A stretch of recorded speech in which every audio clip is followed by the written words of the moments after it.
Bayar ke sponsor Anda untuk akses ke e-book dan audiobook mindcontrolmarketing.com dan penjelasan sistem EFAM. Lalu terima uang tak terbatas mulai hari ini juga mempromosikan sistem ini. 100% langsung ke Rekbank Anda. 100% milik Anda. Sistem tidak memungut biaya 1 sen pun. 5 langkah membuka kunci sukses EFAM. 1. Daftar ke Passive Income sejati 100% dengan mengklik tombol Join Now. Semua data profil Anda wajib diisi, termasuk nomor WhatsApp, Rekbank, nama lengkap sponsor Anda, anggota yang mengenalkan Anda ke sini. 2.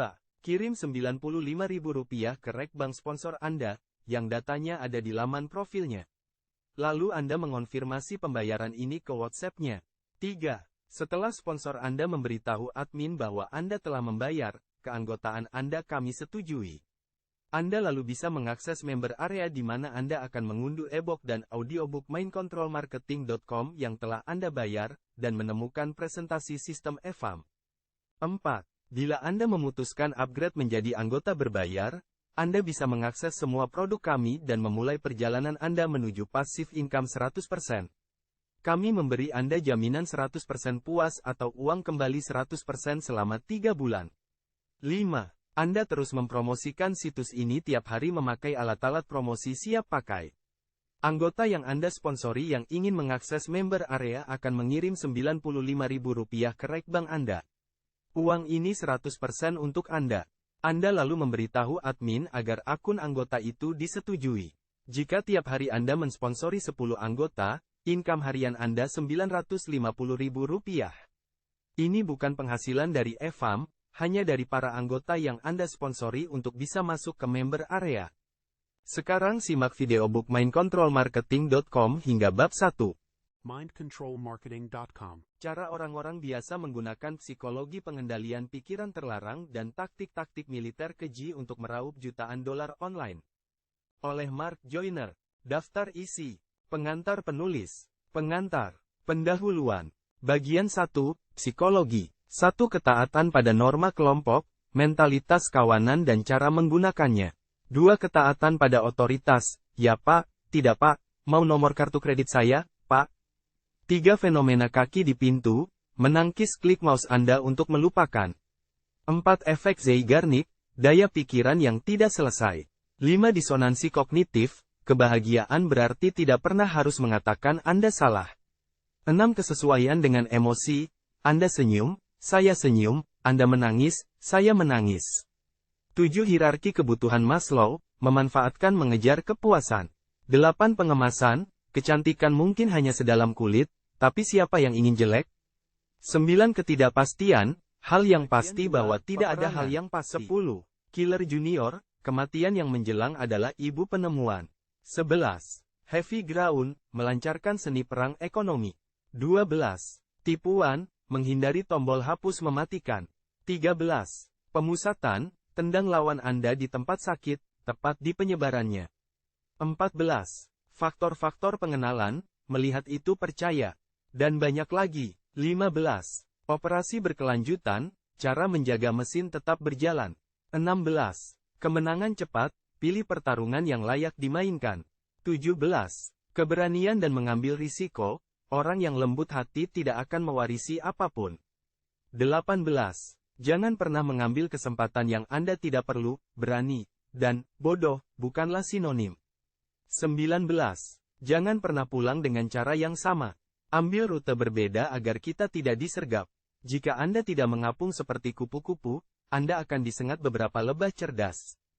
20. Rubah dan kelinci, hasrat itu segalanya. Apa kata orang-orang tentang mind control marketing? Mengapa Anda membiarkan mindcontrolmarketing.com berhenti dicetak? Saya tidak bisa memahami mengapa orang dengan buku terlaris ingin berhenti menjualnya. Saya telah ditanya itu berkali-kali, dan saya rasa jawaban singkatnya adalah bahwa uang bukan segalanya. Ini klise basi, tapi cocok. Ya, saya bisa saja terus menjual buku ini, tapi saya tidak percaya pada saat itu bahwa itu hal yang benar untuk dilakukan. Pada saat itu saya berpikir bahwa mengajari orang-orang tentang celah-celah dalam pikiran manusia yang memungkinkan orang-orang dimainkan, meskipun belum tentu salah, ia pasti dapat digunakan untuk kebaikan atau kejahatan, bukanlah tempat terbaik untuk mulai mengajari orang-orang tentang pemasaran. Titik awal yang lebih sehat diuraikan dalam buku saya berikutnya, The Irresistible Offer, penawaran yang tak tertolak. Di dalamnya, saya mengajari orang-orang sesuatu yang baru dalam kosakata bisnis, tetapi jelas, yaitu bahwa, inti sejati bisnis, adalah membuat penawaran. Bahwa semua bisnis hanyalah quid pro quo, ini untuk itu, pertukaran nilai antara pihak-pihak. Untuk benar-benar berbisnis dengan baik, jangan mendandani, menutupi tawaran Anda. Buat saja tawaran yang sangat bermanfaat bagi prospek Anda, sehingga dia akan gila untuk melewatkannya. Tidak diajarkan di sekolah bisnis. Sebaliknya, kita terlalu berfokus pada seni pemasaran. Kita terlalu berfokus pada asap dan cermin untuk membuat penawaran kita tampak lebih dari yang sebenarnya. Itulah yang salah dengan mind control marketing sebagai sebuah konsep. Ide-idenya sangat ampuh, tetapi jika Anda menggunakannya sebagai titik awal, Anda memulai bisnis yang rusak. Dalam The Irresistible Offer saya berbicara tentang penguat-penguat penawaran, dan itulah tempat yang tepat kemana MCM harus diturunkan. Sekarang Anda lebih tahu, dan saya harap Anda menggunakan informasi yang bisa berbahaya ini dalam konteks yang tepat. Saya sangat menyarankan Anda mengambil tawaran yang tak tertolak dan menyimpannya di sebelah MCM Anda. Cara lain untuk menggunakan informasi ini membuat diri Anda kurang bisa dipengaruhi. Artinya, trik-trik dan taktik-taktik ini digunakan sepanjang hari setiap hari, baik kita menyadarinya atau tidak.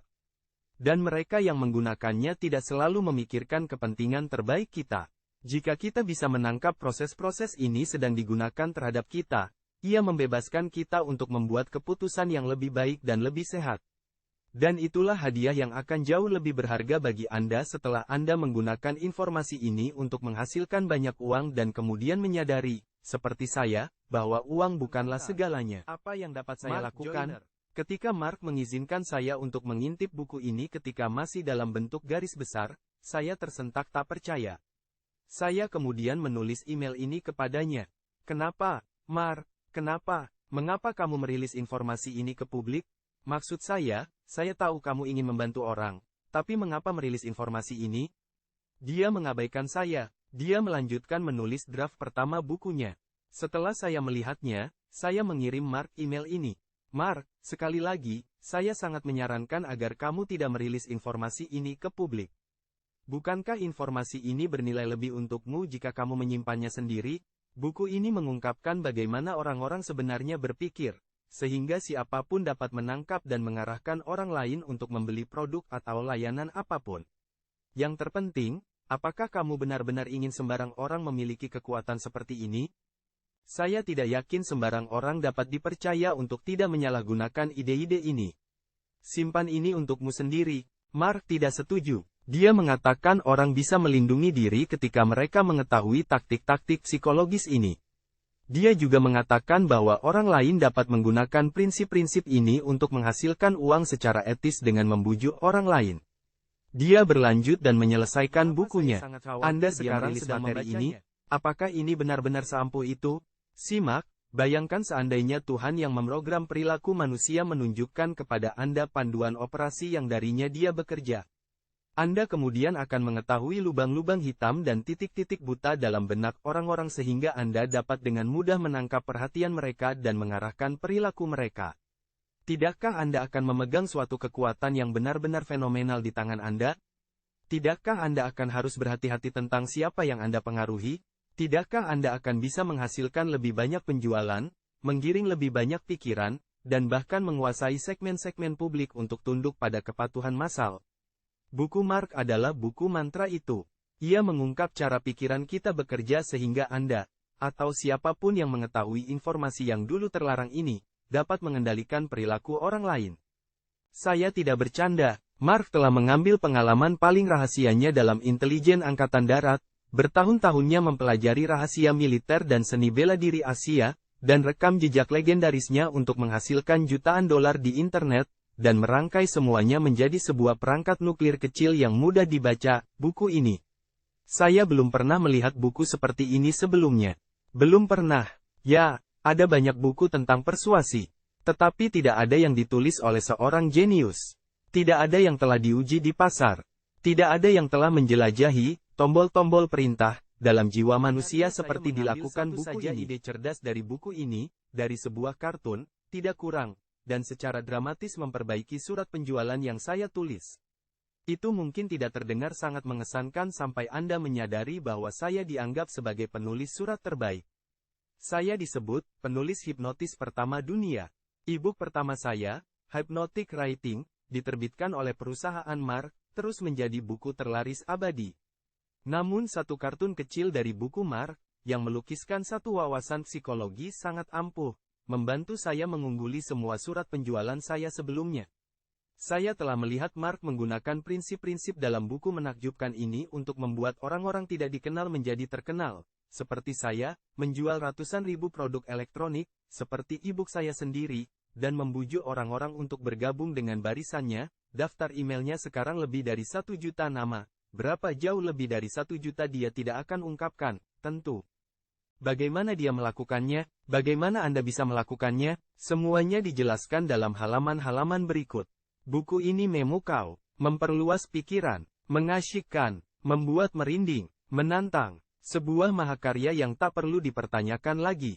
Saya mendorong Anda untuk membacanya dengan tenang, menggunakannya secara diam-diam, dan tetap menyembunyikannya dari pesaing Anda.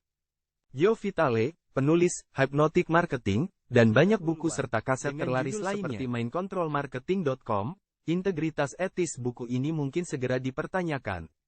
Mari kita membahasnya langsung. Tujuannya adalah untuk mengajari orang-orang cara meningkatkan daya pengaruh pemasaran mereka, khususnya melalui pemasaran di internet.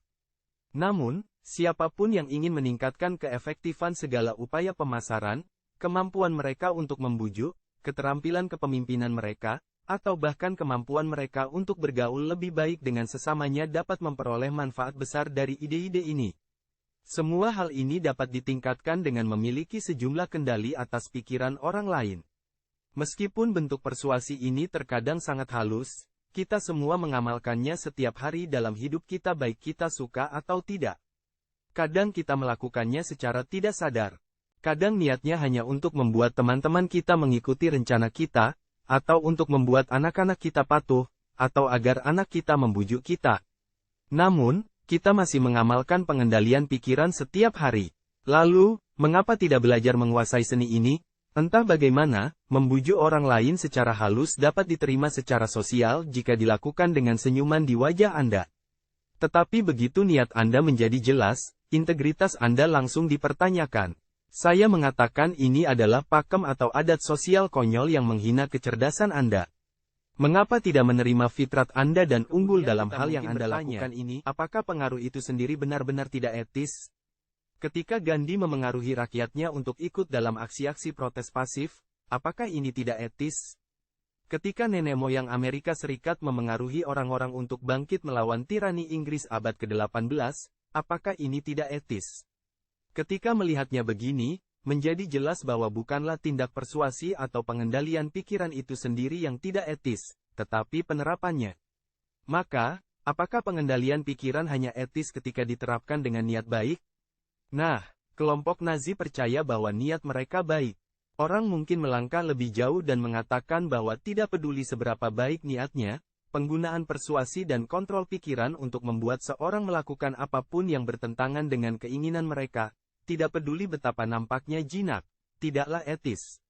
Saya termasuk dalam kecondongan ini. Saya ingin kemukakan bahwa ada banyak hal yang orang-orang tahu jauh di lubuk hati mereka bahwa mereka harus lakukan. Namun karena berbagai alasan, entah itu sosial, motivasi, emosional atau lainnya, mereka tidak dapat memaksa diri untuk melakukannya. Menurut pendapat saya, penerapan etis dari pengendalian pikiran atau pengaruh terjadi ketika melalui penerapannya Anda praktis memberi seorang kebebasan psikologi untuk melakukan hal yang mereka benar-benar ingin lakukan. Anda mungkin menjual produk yang benar-benar dibutuhkan seseorang. Mereka tahu mereka membutuhkannya. Anda tahu mereka membutuhkannya. Namun, ada hal yang menghalangi mereka mengambil keputusan yang benar ini. Maka Anda dapat menerapkan teknik-teknik ini dan membiarkan mereka memilih lagi. Ketika daya pengaruh Anda mungkin lebih kuat daripada hal yang mencegah mereka membuat keputusan, dan dia mungkin mencintai Anda, tetapi karena berbagai alasan dia mungkin tidak dapat mengungkapkan cinta ini. Apakah salah menggunakan daya persuasi untuk meruntuhkan penghalang ini? Menurut pendapat saya, Benar-benar memberi seorang kemampuan untuk memilih adalah yang membedakan penerapan etis persuasi dari penerapan tak etis dari ide-ide ini. Kita dapat mengatakan, hanya untuk tujuan yang baik, atau hanya untuk hal-hal yang menguntungkan mereka, tetapi pikiran-pikiran ini sangat samar dan menimbulkan perdebatan yang begitu universal. Pergilah ke bar suatu saat dan ajak orang-orang dalam diskusi tentang apa yang baik untuk mereka, sehingga pembahasannya bisa diperdebatkan. Lebih lanjut, banyak tindakan yang secara luas dianggap mengerikan telah dilakukan atas nama apa yang baik atau apa yang etis. Saya akan mengatakannya lagi, benar-benar memberi seseorang kemampuan untuk memilih adalah apa yang membedakan penerapan etis persuasi dari penerapan tidak etis dari gagasan-gagasan ini. Inilah sebabnya saya sangat menyukai internet. Saat memandangi sebuah halaman web, tidak mungkin bagi si pemasar untuk menerapkan taktik-taktik tangan besi yang kadang merendahkan yang digunakan dalam penjualan tatap muka. Mengingat semua ini, saya sangat yakin ide-ide ini akan digunakan untuk tujuan-tujuan jahat. Namun, saya merasa lebih baik menjadikan konsep-konsep ini pengetahuan umum karena mereka yang benar-benar menginginkan niat buruk pada orang-orang akan menemukan cara-cara untuk melakukannya dengan atau tanpa bantuan saya. Sebagai penutup, orang mungkin berkata, jika benar-benar memberi seseorang kemampuan untuk memilih adalah tolok ukur etis dari persuasi, mengapa menggunakan kata mind control dalam judul Anda? Anda akan tahu lebih banyak tentang ini nanti, tetapi singkatnya, kata-kata ini telah dipilih untuk menciptakan sejumlah rasa penasaran dan kegirangan tertentu dalam pikiran Anda. Apa itu manjur? Ya, Anda sedang membaca ini bukan? Kecerdasan pengendali memahami sifatnya sendiri, dan apa yang dilakukannya, dan di mana ia bekerja. Marcus Aurelius. 1. Ketaatan pada norma kelompok, mentalitas kawanan dan cara menggunakannya. Manusia, seperti ternak, cenderung bergerak dalam kawanan. Dalam aksi dan opini, kita adalah pengikut alami. Kita suka bertindak dan berpikir dalam kelompok. Melihat sejarah abad ke-20 saja, ada banyak contoh pengambilan keputusan kelompok, yang baik maupun menghancurkan. Pada tahun 1930-an, naluri kawanan kita dalam perilaku keuangan pribadi menjerumuskan suatu bangsa ke dalam depresi besar. Selama generasi yang sama itu, kawanan lain mengikuti Hitler saat dia menabur benih untuk Perang Dunia II. Bahkan era Nazi memberikan studi kasus penting tentang cara kerja perilaku kawanan. Banyak orang menghubungkan kekejaman Reich ketiga dengan karisma pribadi Hitler. Namun, di setiap rumah warga, kekuasaan Hitler jauh kurang berarti daripada ketakutan orang-orang atas apa yang dipikirkan oleh kawan-kawan dan tetangga-tetangga mereka. Diwawancarai bertahun-tahun kemudian, para warga Jerman ditanyai mengapa mereka menyerahkan para tetangga mereka yang membangkang kepada pihak berwenang. Sebabnya bukan karena mereka mencintai Hitler, kata mereka. Melainkan, ketakutan dilihat sebagai orang luar kelompok. Keberadaan pikiran kelompok bahkan telah dibuktikan secara ilmiah. Pada tahun 1935, psikolog Mazafar Sherif membawa sekelompok orang ke dalam sebuah ruangan gelap dan meminta mereka untuk melihat ke suatu titik cahaya kecil di dalam kajian suatu fenomena yang disebut efek autokinetik. Anda dapat menguji efek ini sendiri. Lihatlah suatu titik cahaya tak bergerak dalam sebuah ruangan gelap dan cahaya itu mungkin tampak goyah kadang-kadang. Untuk keseruan sungguhan, cobalah ini di sebuah pesta dan lihat bagaimana orang-orang bereaksi relatif terhadap orang-orang di sekitar mereka. Dalam eksperimen Sherif, para subjek uji ditanya, pertama secara individu dan kemudian sebagai kelompok, apakah cahaya itu bergerak atau diam. Sebagai individu, opini terbagi hampir sama, sekitar setengah mengatakan mereka melihat gerakan. Namun, begitu mereka disatukan sebagai satu kelompok, individualitas mereka mulai lenyap. Jawaban yang diberikan oleh sebagian besar subjek sangat bergantung pada pendapat kelompok secara keseluruhan. Orang-orang cenderung setuju dengan mayoritas pemenang, meskipun mereka harus menarik kembali jawaban pertama mereka.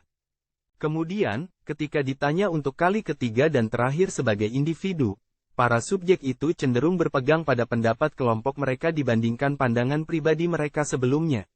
Sekarang, mari kita ambil pengetahuan tentang perilaku kawanan ini dan menggunakannya secara produktif.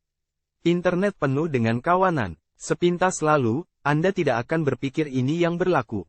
Para pengguna internet cenderung lebih cerdas, lebih jeli, dan lebih terdidik, meskipun perbedaan ini sedang berubah seiring penggunaan internet menjadi lebih luas. Para pengguna internet juga tersebar di seluruh dunia, tidak berkumpul bersama dalam sebuah ruang gelap memandang suatu titik cahaya. Meskipun demikian, ada banyak kawanan di padang rumput internet. Anda sadari adalah bahwa kawanan-kawanan ini tidak terlihat sampai seorang pemikir cerdas muncul dan menentukannya. Mari kita uraikan ini secara lebih konkret. Anda menawarkan produk dan jasa yang menurut Anda terbaik dalam industri Anda. Ada puluhan, ratusan, bahkan mungkin ribuan orang yang telah menggunakan produk dan layanan Anda dan percaya, seperti Anda, bahwa apa yang Anda tawarkan adalah terbaik yang ada. Inilah kawanan Anda, dan yang lainnya, para prospek Anda, akan mengikuti begitu mereka melihat bahwa kawanan Anda ada. Terserah Anda untuk menentukan keberadaan kawanan itu dan menunjukkannya kepada para prospek Anda. Tunjukkan kepada para calon klien Anda bahwa orang-orang lain telah memperoleh kepuasan luar biasa dari lini produk Anda, dan prospek Anda akan cenderung mengikuti kawanan ini. Adalah sifat manusia untuk pergi bersama kawanan, alih-alih menyerang sendirian ke perairan yang belum dipetakan. Melihat kawanan Anda tidak hanya akan meningkatkan kemungkinan bahwa para prospek Anda akan berbisnis dengan Anda, tetapi juga akan meningkatkan kepuasan mereka setelah pembelian. Prinsip ketaatan pada norma grup. Manusia, seperti ternak, cenderung mengikuti tindakan dan opini. Pelajaran. Kenali dan lalu dengan jelas tentukan kawanan Anda untuk memengaruhi para anggota kawanan mendatang. Pikirkan, kesaksian, studi kasus, adalah Tiger Woods-nya internet marketing, Mike Littman, pembawa acara radio terobosan bisnis. Kisah sukses. ExitBlaze.com adalah alat pembangun traffic, pengunjung viral gratis yang saya buat pada tahun 2001. Jerome Chapman mulai menggunakannya pada hari Jumat dan pada Senin pagi 2.337 orang telah mengunjungi situsnya sebagai hasilnya. Tindakan. Kumpulkan informasi tentang kawanan Anda secara agresif dan tampilkan informasi ini untuk dilihat semua orang. Jika Anda tidak memiliki kawanan, maka Anda perlu membuatnya. Buat pelanggan senang. Bertemanlah dalam grup-grup diskusi dan ruang-ruang obrolan. Dengan menciptakan layanan yang unik dan luar biasa yang melebihi harapan dan, dalam segala hal, membuat pelanggan Anda kagum, Anda akan segera menghasilkan kawanan yang layak dibanggakan. Istilah kunci, kawanan, segala kelompok yang bergerak bersama, manusia dan ternak misalnya, kawanan Anda adalah basis pelanggan Anda yang bahagia. Orang-orang lain akan mengikuti kawanan ini jika mereka tahu ini ada.